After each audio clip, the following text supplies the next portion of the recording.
আমার ভিতরে six sense বা ঐশ্বরিক গুণ যাই বলো একটা আছে।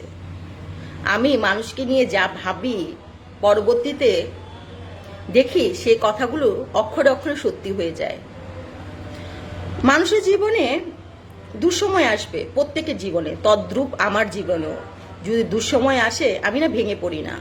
কারণ আমি বিশ্বাস রাখি আমি এমন কোনো কাজ করিনি যাতে আমি পড়ে গেলে উঠে দাঁড়াতে পারবো না বা ঈশ্বর আমাকে সাহায্য করবে না। তাই আমার জীবনের দুঃখকে আমি বা দুঃসময়কে আমি ভয় করি না। কিন্তু একটা জিনিসকে আমি প্রচণ্ড পরিমাণে ঘৃণা করি, যারা আমার জীবনে এসে অভিনয় করে বা আমার আগে পরে কথা বলে যায়, তাদের না আমি কখনো ক্ষমা করতে পারিনি বা পারবও না। তাদের বিচার স্বয়ং ঈশ্বর করবে।